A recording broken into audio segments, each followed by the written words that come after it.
It's the Sync Boys podcast. What's going on, everybody? This is Sick Boys Podcast. Sync Boys. We have a couple games today. We already released the picks that we made for today, our predictions, which is that the Avalanche will win tonight. We will get to that, though. We do want to talk about some NHL news, some NHL awards, and Game 4 of the Stanley Cup Finals. And anytime you want to check out our picks or anything that we got going on, you can follow us on Instagram at SyncBoys. SyncBoys spelled CINQ boys. All right, we're going to kick off the conversation with Patrice Bergeron is back. Fucking back, boys! Reported by Joe McDonald. I'm not really sure who he works for, but he's a Bruins beat writer. Patrice Bergeron apparently coming back for a 1-year deal, going to be paid in incentives and bonuses. Hopefully doesn't take up too much cap or any at all. Probably going to take the veteran minimum. And we got our first line center back. It looked pretty grim for a little while. Really grim. Like scary. Silence is a bastard. Like are the Bruins rebuilding? Scary. I was pretty sad for a little while. But no, we get Bergy back. Bunch of guys are going to be on the mend to start the season. Marchand, Grzelcyk, McAvoy, all forgot about that, dude. How much time are they going to miss? Like a chunk of the season. Months. Yeah, it's going to be rough. We're going to have to float for a little while there. Just try to coast. Try to stay 500 until the big dogs get back. But, Bergeron's back. Old 37 St. Patrice. Welcome back to the squad. It's the Sync Boys podcast. Stanley Cup Final, Game 4. Joe, who got thumb surgery and scored an OT game winner in Game 4? That was Kadri. I fucking love it, dude. Those stories, I feel like they happen more often than they don't, where some guy makes a dramatic, typically unannounced until like that day or the day before, return. It's this heroic backdrop of a story, and then, icing on the cake is a game winner, or at least a goal, I feel like people score. And dude, it sucks because the way he scored was nasty. And like the Avs celebrated, but the horn didn't go off. Nobody knew what was going on. The announcer even said, "Great move by Kadri, but stopped by Vasilevsky." He even said that. So it didn't have the flair and the excitement of a Game 4 Stanley Cup OT winner, but still unbelievable. So I just have to cut you off because I also heard this on another podcast. I agree. Kind of not the best way an OT winner to go in. They don't even know if it's in the net. It's trapped in the netting. When you're on the road, if you score any goal, doesn't matter if it's OT. When you're on the road, the horn doesn't go off if you score. So that just doesn't happen. But I swear to God, the horn only goes off if the home team scores. No, that makes sense. I guess the light, though. Yeah, so they didn't know if it was a goal. So it took a lot of juice out of the situation. I mean, an OT winner in the Stanley Cup Final, dude, being a player that was there for the whole season. So we'll take Kadri. He was there for all of last season, got suspended. He's had a suspension history in the playoffs. This year, he gets hurt. Dude, as that guy that you're here the whole time, you're out for like a whole round. Maybe you're out for the whole Stanley Cup Final. It's a little less sweet if you guys win it and you're not there. He comes back for Game 4 after thumb surgery and scores a game winner in OT. Doesn't even matter how many games you missed. You were there the whole time. Let's go. Give him the Conn Smythe. Too far. So happy for Kadri, dude.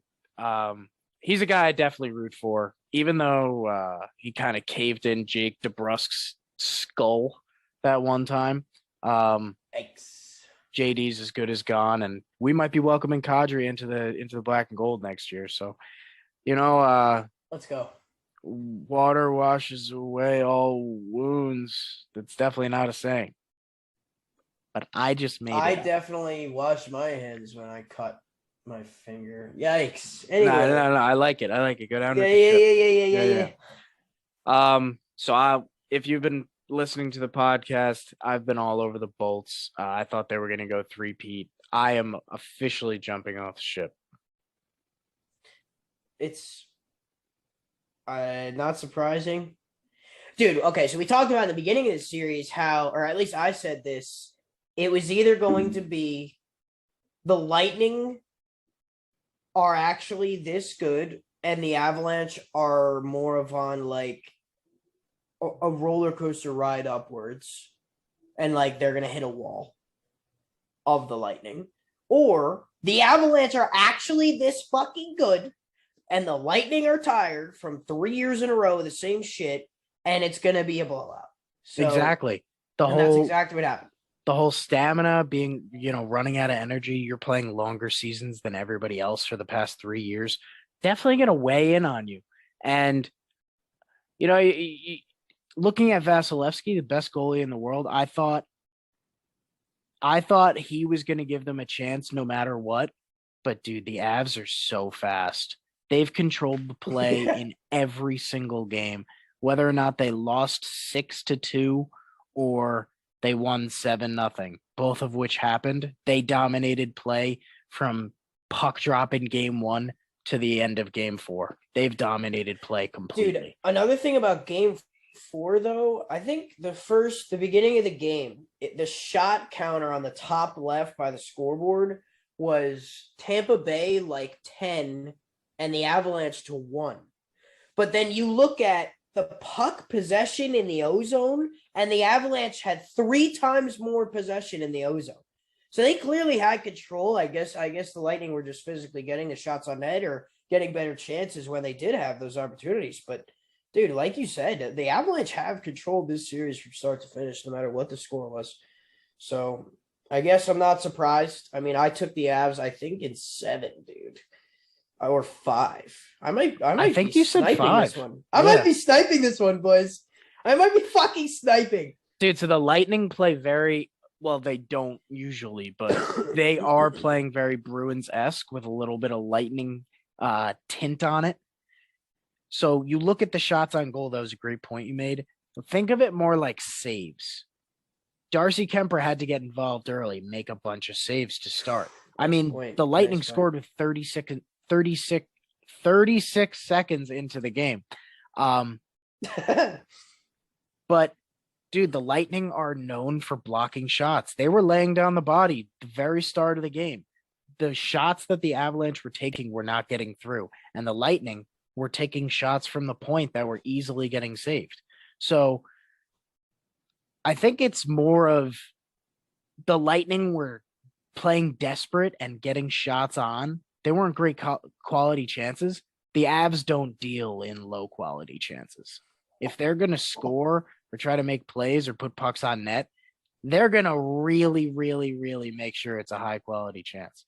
That's why I say it's kind of like the Bruins. The Bruins take shots from the point. They put up the shots on goal numbers, but they're not really quality chances. Dude, I'm trying to like relate that to like another. I feel like I had an NFL idea in my head. I guess it's like the Avs are the Chiefs, in where like they are going to be taking these chances. They are going to be fast, and when they do get their opportunities, they are, they're probably going to score. Yeah, their full expectation and intent of every play is to score. Exactly. It's not first downs. It's nothing. It's like, if this guy gets open, if this play works out, we can score an 80-yard touchdown. And then I guess the Lightning, you could say, are more just like a more maniacal team, like calculated, like not every play has a purpose, and that purpose most of the time isn't to score a touchdown. But I don't know. That was like just that thought creeped into my head. But anyway, Cale McCarr is a minus 640 to win the Conn Smythe after the announcement comes like 2 days ago that he won the Norris. Hell of a fucking year for the kid. Hell of a year. Dude, he went to the awards. Typically, if you're in the finals, you don't go. You kind of just like, this is more important. But he literally made a point of going to get his Norris, and in his speech, he's like, yeah, this will mean a lot more in a couple days, but like I'm really focused on like something bigger, something more important. You know, his head's in the right place. He's very driven, you know? Great player, going to be a great player for a long time. I was gonna say, dude, hell of a way to start your career. He's getting Bobby Orr comparisons started. immediately. People are already saying that this guy could be the best ever. He's in his second season, dude. His second full season. Unbelievable. So a little couple of fun facts. Tampa, especially John Cooper, was complaining about the fact that Colorado had 6 guys on the ice when they scored the game winner. They look back at the footage. Tampa had 7. Yikes. On the ice at that time? Yeah. Such a brutal look. And Tampa complaining about that kind of situation. Little fun fact, their 1-0 win, game winner against the Islanders in the Eastern Conference Finals last year in Game 7, 1-0, the only goal that was scored, Tampa had too many guys on the ice. I saw that clip on the internet. 7 guys on the ice that play, dude. And Colorado got screwed in 2019 with a Landeskog offside. So it's really like the stars are really aligning at this point. I would be a little hesitant being like, oh, you're going up against Vasilevsky in an elimination game. Again, dude, I think Colorado is just too fast, too good. Yeah, dude. And they are like, dude, they're ready to win a cup tonight. Dude, them at home too, dude. Those fans are starving. It's going to be unbelievable. And it is right in front of them, dude. It's like being online at the buffet and the dude's just like, the dude serving you is just holding it over your plate. What a comparison. So since I've been a fan of hockey, which has not been the longest time, it's probably been like 6-7 years, but this is the most dominant team I've seen from the beginning of a season to the end of a season. Just the entire year, we are the class of the NHL. We are the Kings. You have to beat us. And looking around the rest of the NHL, I don't see anybody. Maybe St. Louis. Maybe. Everybody else. When the Hurricanes beat the Bruins, we were saying the Hurricanes might be the class of the East. I don't know if you remember that. But yeah, but I'm writing in my notes that I just wrote, I think Tampa's still the class of the East. I do too. And then the other side of the coin is, I think a lot of people that follow the NHL had high hopes and expectations for the Flames, dude. Yeah, like they didn't even look good. Yeah, we knew. We saw right through it. Sham. Absolute frauds. But dude, they didn't even look that good in the Stars series. No, they looked horrible. The birth of Jake Ottinger. It's gonna be amazing. He's gonna be great for years to come. It's gonna be phenomenal. Yeah. Oh, that's so funny, man. I feel like we killed, like, now that it's coming to an end, I feel like we killed the NHL playoffs. Like, with our guesses of who is gonna win and et cetera, et cetera. I mean, we definitely picked the Oils. The picks that I was wrong about, the series went long. Like Stars, Flames, that was an absolute stretch. They went to 7. Oh yeah, I picked the Stars in that one too. That's how much we were hating the Flames. And I definitely didn't expect the Oils to win in 5, but we definitely had the Oilers. Yeah, we definitely had the Oils. The Rags we picked to beat Pittsburgh, and I picked them to beat Carolina. I'm just throwing that out there. I think it was a biased pick, but I still won. Dude, I had Carolina to beat the Bruins. I definitely had Carolina to beat the Rangers.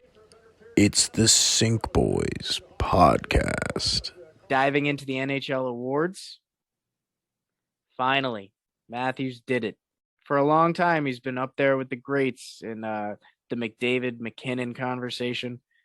Austin Matthews takes home the Hart and the Lindsay and the Rocket Richard. Of course, he had 60 goals this year. But the Hart is voted on by the hockey writers, and the Lindsay is voted on by the players in the league. I think it's so much sicker to get the players one. Yeah, like everybody's like, yeah, this guy's the best. Yeah. It's like who cares about the hockey writer's opinion? It's like, yeah, you watch a lot of hockey. Like your peers being like, yeah, this guy's the best in the league. They should have that in every sport. How long have they had that award? I think since like 60. It used to be called way. It used to be called the Lester B. Pearson Award. They changed it like maybe 5-10 years ago. Yeah, I don't know why they don't have that in every sport. Every sport. I bet you the NBA MVPs would have shaped up differently, especially for the sake of LeBron, considering he's been first team All NBA every year, except for the last 3 years. He's been first team All NBA pretty much every year for 15 years straight. And he only won 4 MVPs, the last one coming in 2012. I feel like insane. LeBron's a little bit of an anomaly, though, because somebody of his age shouldn't be dominating as much as he is. And if you have the players vote, you got a lot of LeBron fans in the NBA.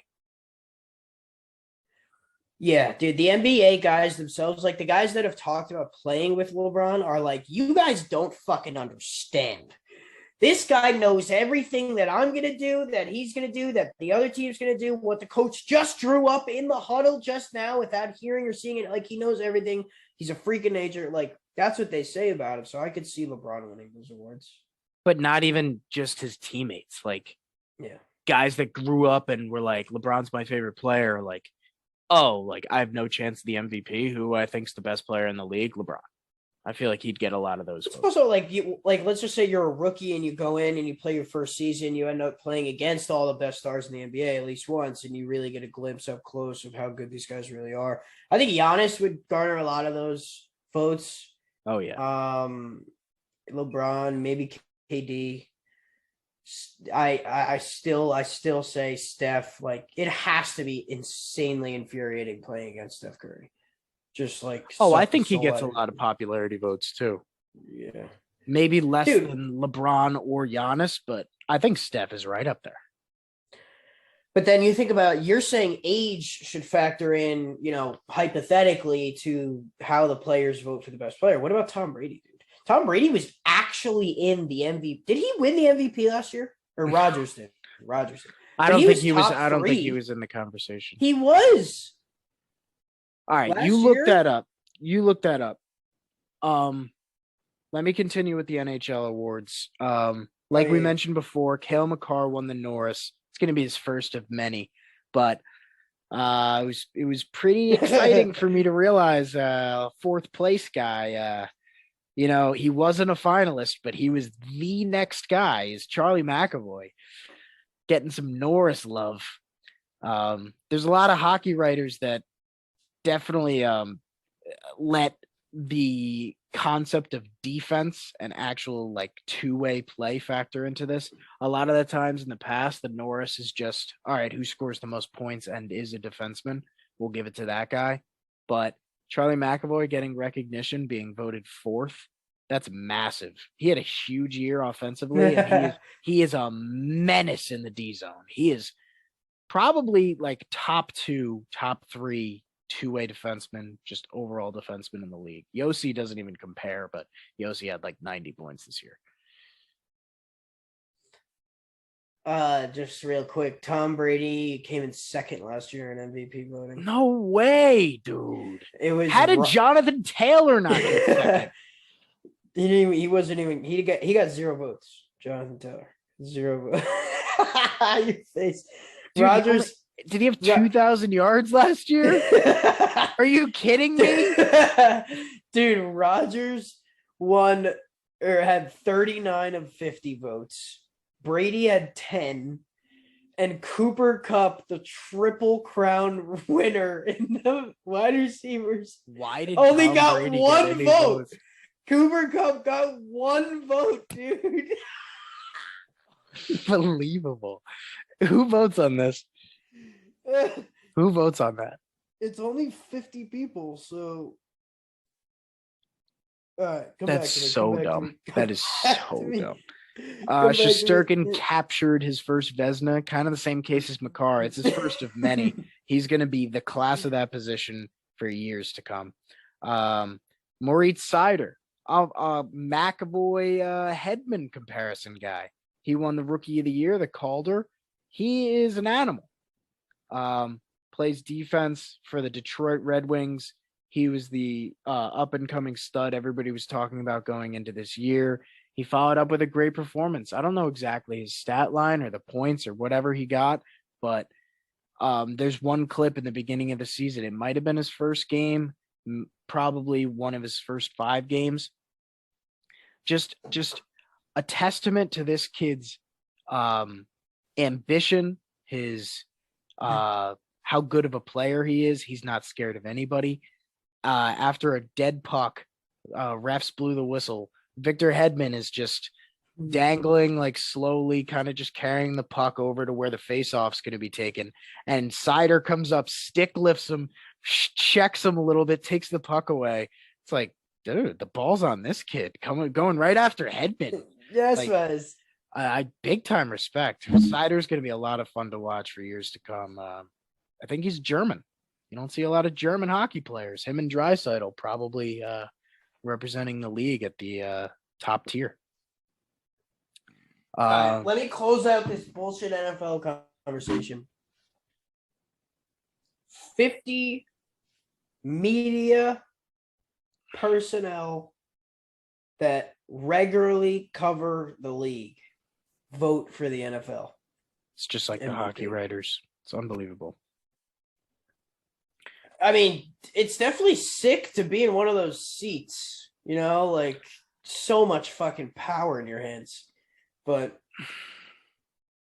whatever, dude. But at the same time, dude, Rodgers is up there in age. Brady is up there in age. Rodgers is 36, 37. LeBron's that old, dude. Yeah. All right, continue. My bad for interjecting with my NFL nonsense. I just don't think that I can't believe Tom Brady got second place. That blows my mind. I do think he's the same caliber as LeBron, where it's like a lot of people in the league, if they got votes, they'd probably vote for him because of his legendary status. Rodgers got it, not only because of his touchdowns, but his ratio, dude. This guy does not turn the ball over. Aaron Rodgers is unbelievable. Yeah, until he got to the playoffs, right? I mean, they lose to the the fucking 49ers. I think a lot of people overlook how good the 49ers were, especially their defense. That's bullshit. Dude, that take, I'm calling you out. That's bullshit. I bet you Aaron Rodgers had less than 5 picks the entire season and had 2 or more turnovers in the playoff game. I bet you he had. So how does that go against my take at all? Because you can't just credit it to the 49ers defense. That's him choking, dude. You just said the whole year he had 5 and then he had 2 against the Niners. Okay, yeah. Because the Niners are that good. No, it's not just that, dude. Let's look at Rodgers. Okay, dude, one day, save the date. We're looking at Rodgers' playoff records, his playoff ratios, and his playoff win-losses and all that shit, dude. There's a reason this guy doesn't have 6 fucking rings like Brady does. It literally could be switching off. The way these guys' careers in the regular seasons have been for fucking 15 years, it could have been them switching off winning Super Bowls. Did you see the but Niners he can't even against the fucking Packers get there, in the NFC chip in 2019 or whatever year it was? Yeah, it was like he didn't perform in that either. Exactly. Because it's the Niners. The Niners. It was a totally different roster, dude. All right, we're gonna finish up with NHL awards.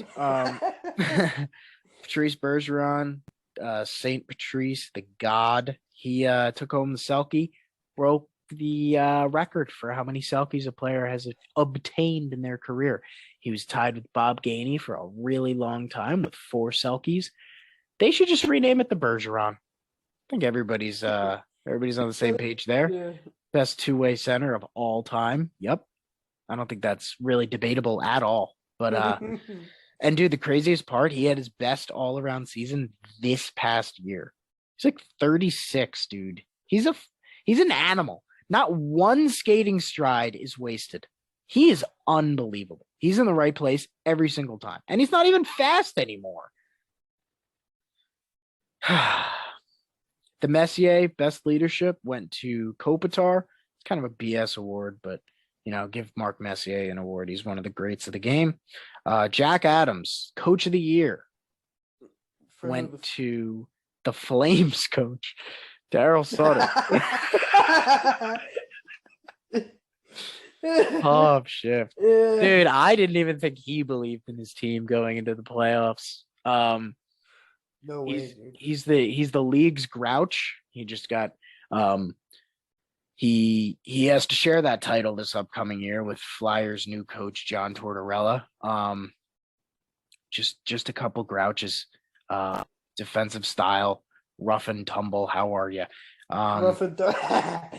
The Bill Masterton went to Carey Price. The Lady Bing went to Kyle Connor, and the King Clancy went to PK Subban. I don't know exactly what all of those things are about. I think the Lady Bing is like least penalty minutes. Like it's almost like sportsmanship, but also like a great player. And Kyle Connor is an absolute bona fide goal scorer. Jeff Marek once said, all this kid does is wake up, brush his teeth, put his pants on, and score goals. Yes, man.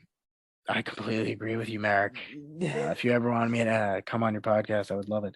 It's the Sink Boys podcast. NHL head coaching watch. So we have a couple new signings.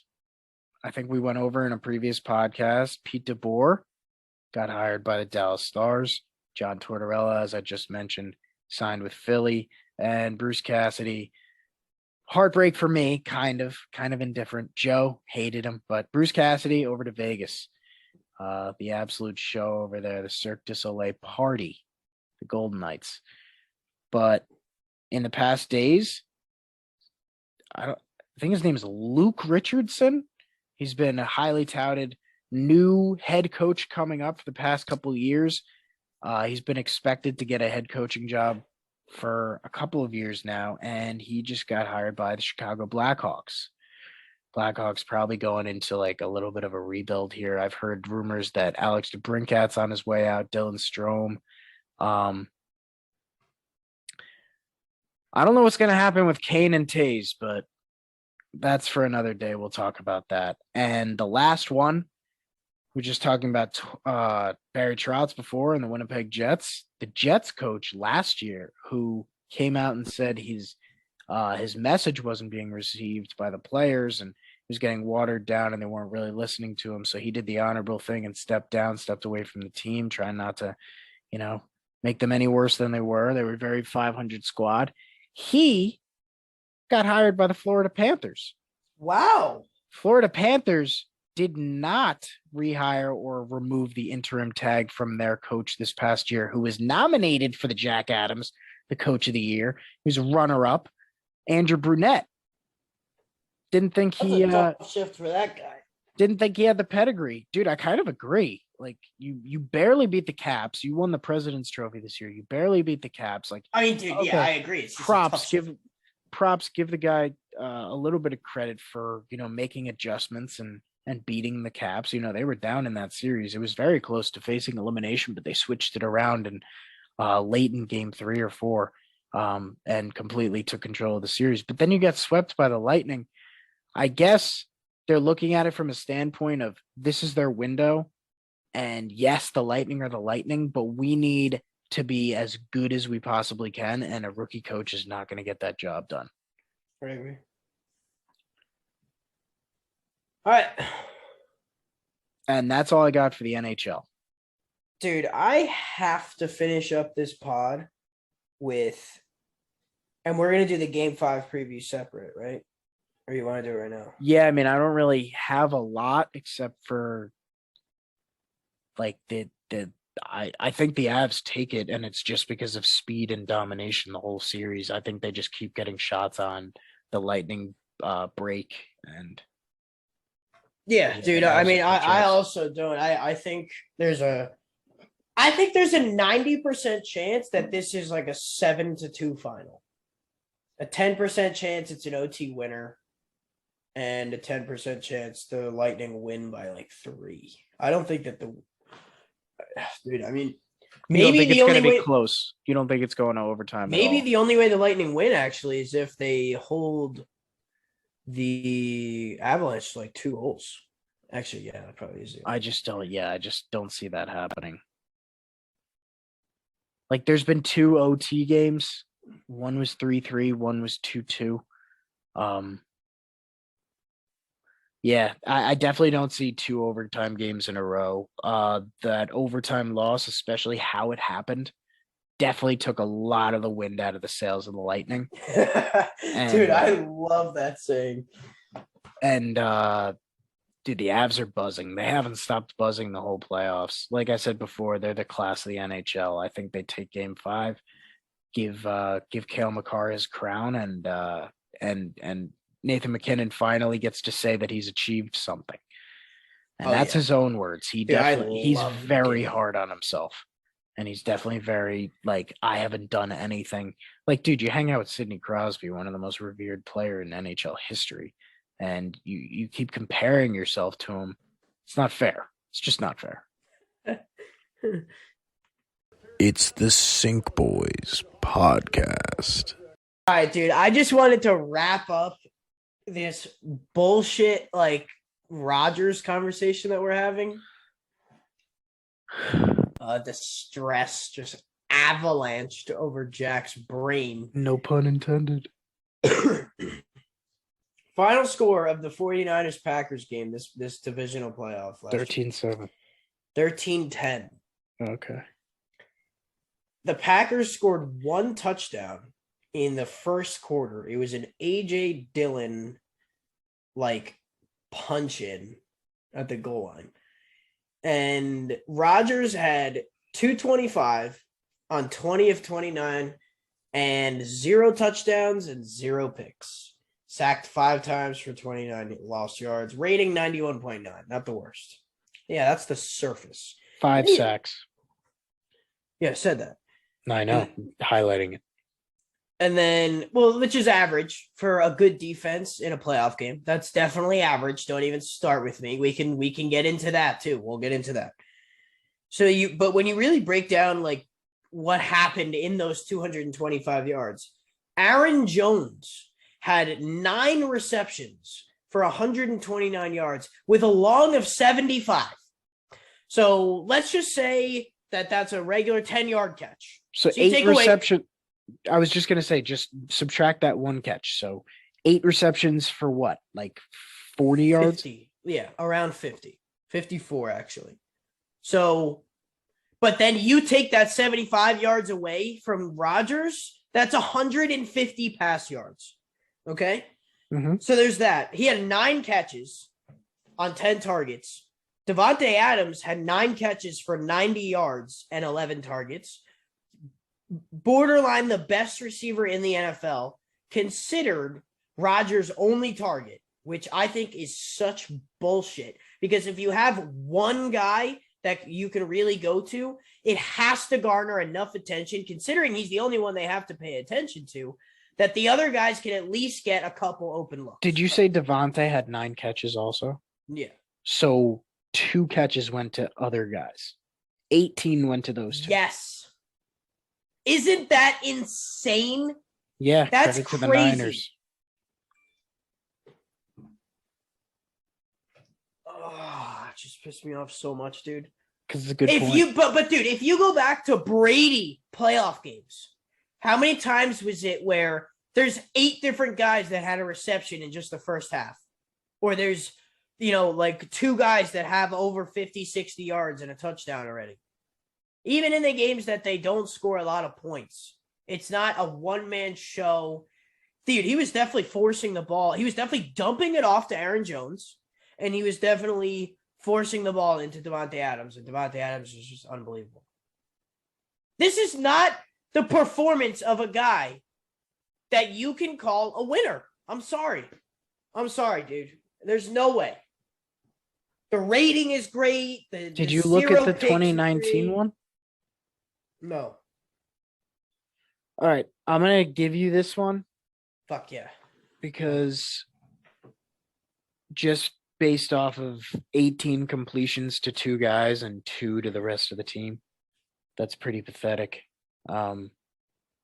Good point about Brady. He definitely spreads the ball around, and I wanted to just chalk that up to he's a good game manager, but Rodgers, that is definitely an obvious ineptitude. I don't know if that word makes sense there, but yeah, I'm just thinking about next year for the Packers for the playoffs. Like, I don't think they have anybody's trust to win.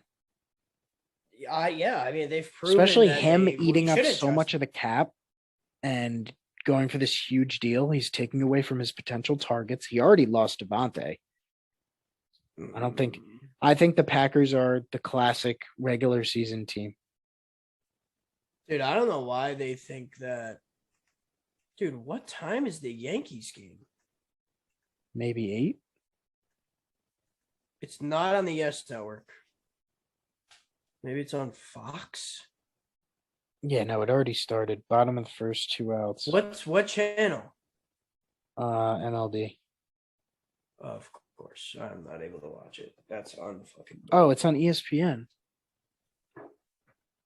It's not, though. I just went to ESPN and it's the College World Series. It's the final preview. That's bullshit, dude. It's the final preview.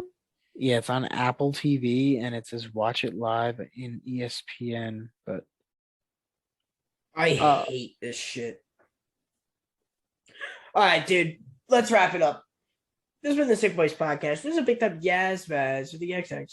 Yes Vaz. All right. Sick Boys Pod. We'll see you after the final, which is probably tomorrow. So, yes, guys. See us every day for picks and parlays on the story, on the reels. Catch us with clips, and maybe we'll start to integrate highlights. Yeah, dude. We're gonna. Sick Boys Podcast is on a fast train to improvement. If that makes any sense. Yeah, fuck you, dude. Come on, just give me that. Get him on your side. Oh, all right. All right. Peace. We'll see you guys after the game. It's the Sync Boys Podcast.